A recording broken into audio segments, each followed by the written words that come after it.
Sebuah kelompok melakukan penculikan karyawan pada suatu perusahaan untuk dijadikan pekerja secara paksa di suatu pabrik batu bata. Kelompok ini melakukan aksinya karena alasan uang, dan para karyawan yang disandra, siapapun yang mencoba kabur, akan berakhir hidupnya. Mereka harus ditebus oleh perusahaan agar bisa bebas. Apakah semua pekerja akan bebas ditebus oleh perusahaannya atau malah dilupakan tinggal cari karyawan baru? Halo, gua Angga. Video kali ini gua akan membawakan sebuah alur cerita film yang berjudul Whiteout tahun 2023. Film ini merupakan film yang bergenre action thriller. Biar nggak terlalu lama intronya. Bagaimana ceritanya? Sini gua ceritain.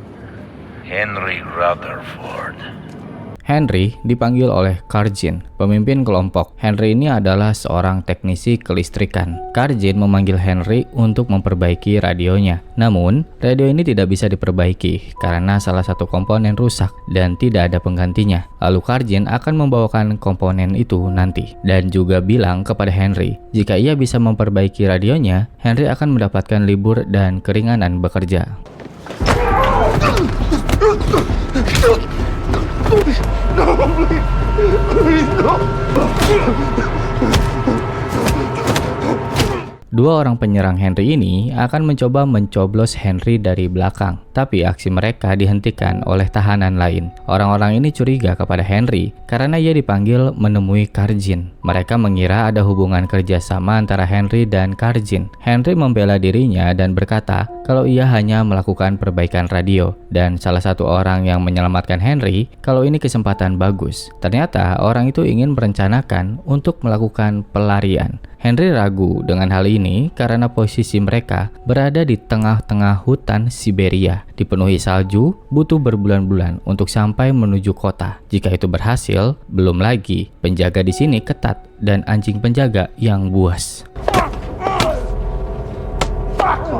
Orang yang tadi dipukulin bernama Thomas. Dia ini bisa dibilang sahabatnya Henry. Thomas sudah berumur dan fisiknya sudah lemah. Henry menceritakan rencananya yang akan kabur dan akan pergi ke perbatasan Finlandia. Thomas sepertinya dia setuju dengan rencana untuk kabur. Thomas bilang lebih baik keluar dari sini, meskipun kemungkinannya sangatlah kecil. Hidup berada di sini sama dengan hidup di neraka, karena sampai detik ini tidak ada pertolongan dari perusahaan. Henry ini orang cupu, dia bimbang dan takut untuk pergi. Henry kembali memperbaiki radio Karjin yang rusak. Di sini Henry melihat kunci di atas meja Karjin. Dia mengambil kesempatan dan berkata kepada Karjin kalau ia butuh tang. Karjin bilang kalau dia tidak memiliki tang. Henry yang melihat tang di bawah tangga hendak mengambil, tapi Karjin menghentikannya dan ia yang akan mengambilnya. Dan disinilah kesempatan Henry untuk mengambil kunci itu. Henry.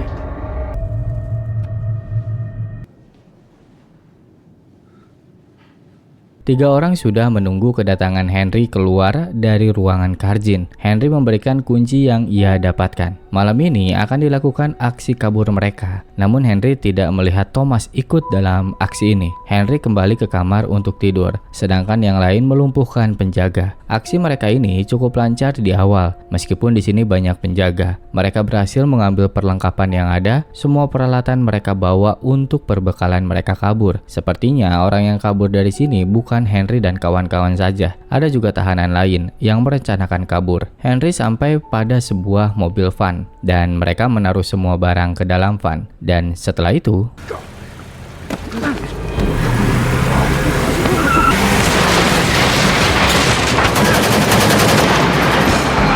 Henry yang cupu, dia tidak memegang senjata dan hanya melihat teman-temannya perang dengan penjaga, sampai-sampai dia kepergok Karjin. Tapi untung saja Henry ditolong dan berhasil lari. Mereka bertiga berhasil kabur.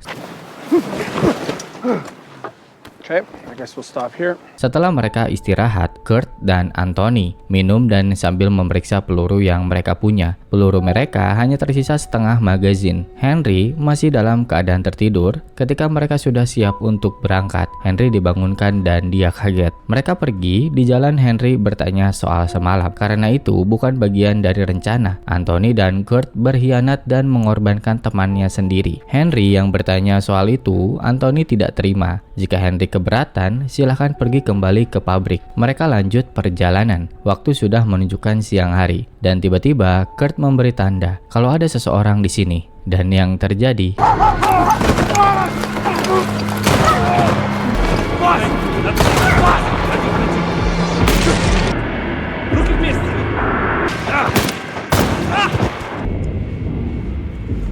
Henry dan kawan-kawan keluar dari tempat persembunyiannya, bertemu dengan Victor dan Brock. Mereka adalah orang Rusia. Brock tidak bisa berbahasa Inggris, tapi tidak dengan Victor. Victor dan Brock awalnya akan menyerang Henry dan kawan-kawan, tapi Kurt menghentikan dan berkata terima kasih. Kurt mencoba untuk berdamai dan mengajak Victor dan Brock bergabung. Karena ini alam bebas dan dipenuhi salju, Victor mau nggak mau bergabung dengan mereka. Victor menjarah barang bawaan menjaga, sedangkan Brock menyembelih anjing yang baru saja dibunuh. Mereka lanjut perjalanan dan berakhir dengan jalan buntu dan tebing. Victor bilang untuk berputar, tapi Kurt punya ide.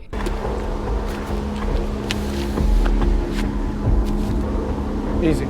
Anthony duluan turun ke bawah, tapi pas giliran Henry yang turun,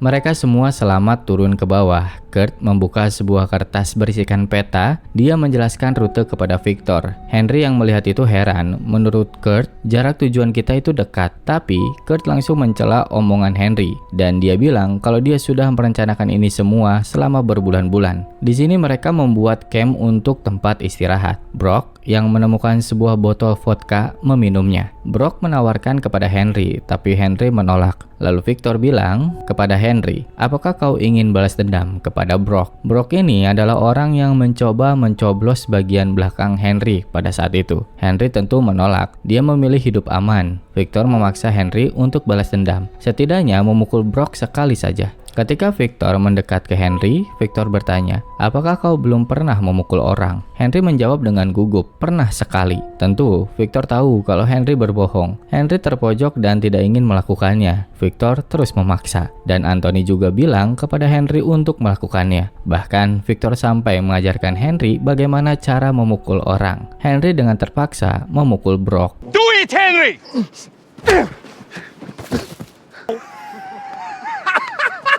Pada malam harinya, mereka membuat api unggun dan memakan daging anjing yang didapatkan sambil mentertawakan jokes bapak-bapak. Malam ini begitu hangat melihat keakraban mereka. Mereka melanjutkan perjalanan keesokan harinya. Keadaan mereka benar-benar di tengah-tengah hutan dan dipenuhi salju. Hanya es dan pohon yang terlihat. Saat berjalan, tiba-tiba Brock menginjak es yang rapuh. Brock terjatuh ke dalam es. Henry yang melihat Brock jatuh, dia mencoba menolong. Kurt dan Anthony membentangkan tali untuk menarik Henry dari dalam. Ketika mereka menunggu dan terus memanggil Henry, tidak ada jawaban dan pergerakan dari dalam sedikit pun. Dan keajaiban datang. Henry berhasil selamat naik, tapi tidak dengan Brock. Henry kedinginan. Kurt terus mencoba menolong, dan Anthony mencari ranting untuk membuat api. Tapi beda dengan Victor. Victor malah menendang Henry dan menembak ke pinggir muka Henry. Henry yang ketakutan bangkit dan berlari. Victor masih menembakinya. Ketika Henry berhenti, Victor bertanya, apakah kau sekarang kedinginan? Henry menggelengkan kepalanya. Pada malam hari, mereka membuat api unggun.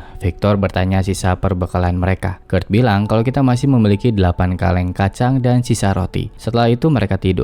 Ketika tidur, Henry mulai batuk-batuk. Keesokan hari, mereka lanjut perjalanan. Dalam perjalanan ini, Victor sempat memberitahu Henry cara membuat jebakan. Mereka lanjut terus berjalan sampai Henry yang sudah lemas tidak berdaya dibopong. Sudah tidak berguna, nyusahin pula. Tapi teman-temannya tidak meninggalkan Henry. Mereka memilih membuat api unggun untuk menghangatkan Henry. Mereka memutuskan untuk beristirahat lebih awal demi Henry. Pada keesokan hari, Victor yang awalnya kejam kepada Henry, dia membuat makan dari kaleng kacang dan menyuapi Henry. Victor bilang kalau Henry tidak makan dia akan mati. Kurt terbangun dan melihat, menjawab dengan begitupun kita.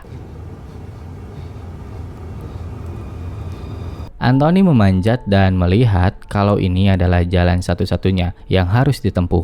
Anthony dan Kurt membicarakan keadaan Henry. Mereka nggak bisa terus memberi makan Henry. Kurt bilang jika dia tidak bisa bertahan hingga nanti malam, Henry akan dibunuh dan dagingnya akan dimakan untuk bertahan hidup. Victor mendengar percakapan mereka. Victor langsung menemui Henry. Henry yang tak berdaya, bahkan tidak bisa berdiri. Victor membangunkan paksa Henry, lalu mengajarkan cara memegang senjata, menembak senjata, memberitahu fungsi senjata. Henry bingung kenapa begitu tiba-tiba Victor begini. Victor lalu mengatakan rencana Kurt dan Anthony. Jika Henry tidak bisa bangun dan bergerak, Henry akan dijadikan santapan mereka. Hari berganti, kini saatnya memanjat tebing. Kurt pergi duluan ke atas untuk memasang tali dari atas. Lalu giliran Anthony yang naik. Setelah mereka berdua berhasil ke atas, kini giliran Henry. Henry yang naik awalnya agak sulit hingga ia terpeleset. Victor di sebelahnya naik tanpa pengaman, terus mendampingi Henry, mengajarkan Henry untuk melangkah. Hingga akhirnya Henry sampai di titik aman awal. Dan ketika Henry melanjutkan ke atas, Victor! I'm coming down! I'm coming down! Henry berhasil naik. Pada malam hari, Henry berkata kepada Kurt, "Kenapa kau membunuh Victor padahal ia akan turun dan menolong Victor?" Kurt langsung menjawab, "Apa yang terjadi setelah kau menyelamatkan Brock?" Henry pergi begitu saja dan menangis. Henry merasa kehilangan orang yang peduli kepadanya. Pada pagi hari, Kurt membaca peta kembali. Dia bilang kalau besok mereka akan sampai ke rel kereta perbatasan Finlandia. Itu adalah tujuan mereka. Kini mereka melanjutkan perjalanan menuju bukit dan akan bermalam di sana. Pada saat mereka sampai, Kurt yang berada di depan memimpin tiba-tiba berteriak dan melepaskan jaket juga tasnya. Ternyata selama ini mereka salah jalan dan tujuan mereka sebenarnya berada di belakang gunung yang ada di seberang. Henry mengetahui ini semua karena ia pernah mengoperasikan drone untuk melakukan riset di daerah sini. Kurt kesal. Kenapa Henry tidak memberitahu kalau dia tahu jalan? Kurt mengancam Henry akan membunuhnya. Padahal yang menyela perkataan Henry di awal adalah Kurt sendiri. Kini Kurt berkata kepada Henry, meminta Henry untuk bicara jika mengetahui sesuatu. Keadaan Henry di sini hanya pasrah saja dan menuruti Kurt. Keadaan mereka semakin rumit.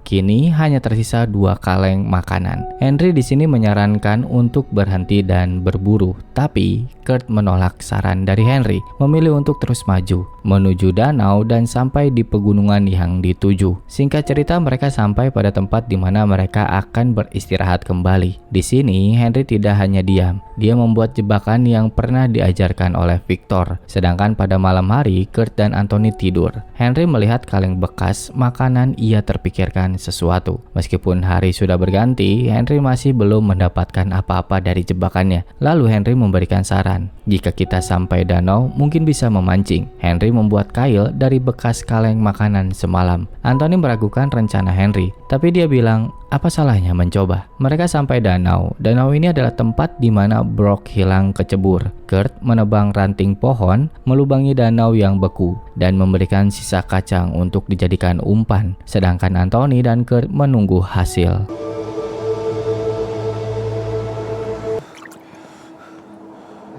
Sudah lama menunggu, tapi ternyata hasilnya nihil. Kini mereka sudah membuang waktu setengah hari dan juga kacang yang mereka miliki. Kurt kembali memerintahkan untuk bangun dan lanjut perjalanan. Pada malam hari, kini mereka sudah kehabisan makanan. Kaleng itu adalah kaleng terakhir yang mereka miliki. Perjalanan kembali dilanjutkan, Kurt memimpin di depan. Anthony dan Henry berada di belakang. Anthony dan Henry ngobrol sedikit tentang keluarga. Henry menceritakan tentang keluarganya. Dia memiliki istri dan seorang anak berusia 5 tahun. Pada saat Henry dan Anthony ngobrol, tiba-tiba Kurt duduk posisi menembak. Kurt melihat seekor kelinci. Kurt mencoba menembak kelinci itu untuk bahan makan. Di malam hari, mereka sudah kehabisan makanan dan hanya bisa merebus salju untuk diminum. Di sini Kurt tiba-tiba mengambil kapak dan memandang Henry sinis, tapi tidak terjadi apa-apa. Ketika mereka tidur, Henry bangun, mencoba mengambil senjata milik Kurt yang setiap hari ia pegang. Tapi itu menjadi masalah bagi Henry karena Kurt sadar bangun. Dia langsung emosi marah. Henry beralasan kalau dia melihat serigala, tapi Kurt tidak percaya. Kurt langsung bertindak berlebihan. Dia mengajar Henry mengambil pisau untuk merobek daging di bagian lengannya Henry. Tentu ini untuk dimakan. Pada pagi hari, Henry bangun dengan keadaan terikat. Kurt meminta maaf atas kejadian semalam. Hal itu dilakukan karena ia bilang kalau manusia akan menjadi buas ketika lapar. Kurt memberikan kesempatan kepada Henry. Jika Henry ingin hidup, ikut dengannya. Tapi dalam keadaan terikat, Henry pun setuju. Henry dibawa seperti layaknya binatang, terikat pada lehernya. Mereka melanjutkan perjalanan kembali. Pada di suatu tebing, Henry yang merasa kelelahan, dia mencoba duduk di batang kayu. Hampir saja dia tergelincir. Perjalanan mereka dilanjutkan. Sampailah mereka di tempat air terjun. Ketika Kurt akan naik, Henry terjatuh. Tidak bisa lanjut naik dengan cara seperti ini. Mereka pun mencari jalan lain. Di sini mereka berhasil menaiki bukit, tapi sesuatu terjadi kepada Henry.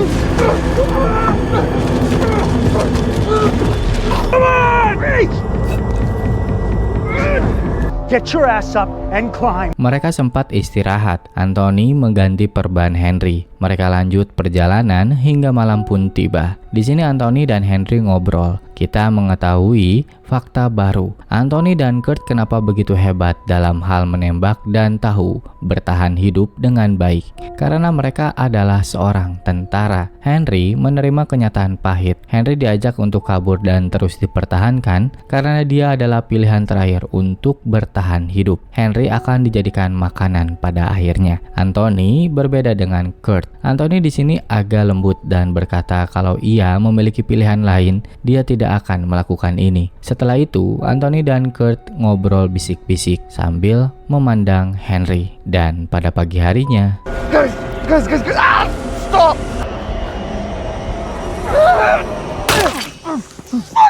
Henry berhasil lepas melawan Kurt. Kurt menebas tangan Anthony karena ulah Henry. Henry berlari mengambil senjata milik Kurt. Kurt menembak Henry dengan senjata Anthony. Tapi sayang, amunisinya habis. Alhasil mereka harus mengejar Henry. Henry yang berhasil bersembunyi, dia menembaki Anthony dan Kurt. Meskipun tidak kena. Kurt yang mengetahui kalau peluru senjata itu tersisa 5 lagi. Kurt dan Anthony mencoba mengulur waktu. Henry tak diam begitu saja. Dia pun kabur. Kurt yang sadar kalau Henry sudah menghilang, mengejar kembali bersama Anthony. Rute yang diambil Henry adalah rute sejak awal. Kurt dan Anthony terus mengejar. Anthony melihat Henry yang turun menggunakan tali. Karena tidak mendapatkan Henry, Kurt melempar Henry dengan batu. Meskipun batu itu tidak mengenai Henry secara langsung, tapi Henry terjatuh. Kurt terus mengejar ke bawah dan dia memotong tali penyangga Henry, membuat Henry jatuh tergelincir hingga ia terbentur.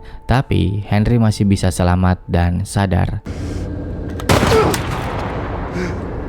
Henry yang sudah berada di bawah langsung kabur menjauh dari kejaran Kurt dan Anthony. Sedangkan Kurt dan Anthony memutar arah untuk bisa sampai ke bawah dengan selamat. Henry sampai di tebing. Di awal Henry yang akan jatuh ketika duduk di batang kayu. Dia mengeluarkan tali untuk membuat jebakan. Kurt dan Anthony sampai di tempat Henry. Kedatangan mereka disambut dengan tembakan meskipun tidak kena. Kini sisa peluru tinggal 1.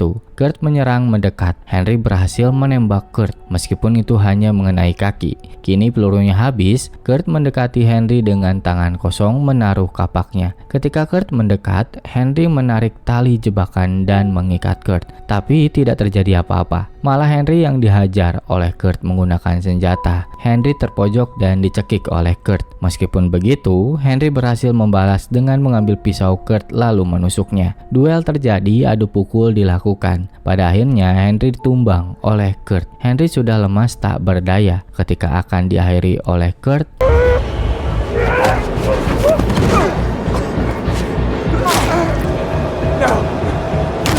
Dia mencekik Kurt menggunakan tali, membawanya ke tepi tebing, dan yang terjadi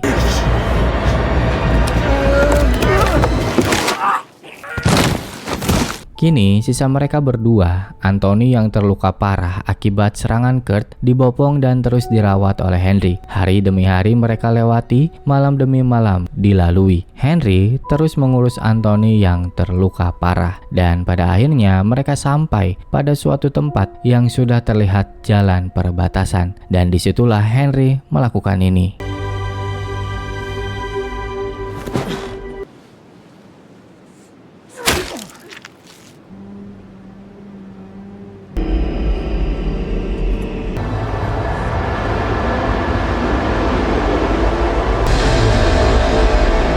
Oke penonton, terima kasih telah menonton video ini sampai habis. Jika kalian suka, silahkan like dan subscribe. Mohon maaf jika ada kesalahan penulisan. Oke kalau begitu, gua Angga pamit. Terima kasih.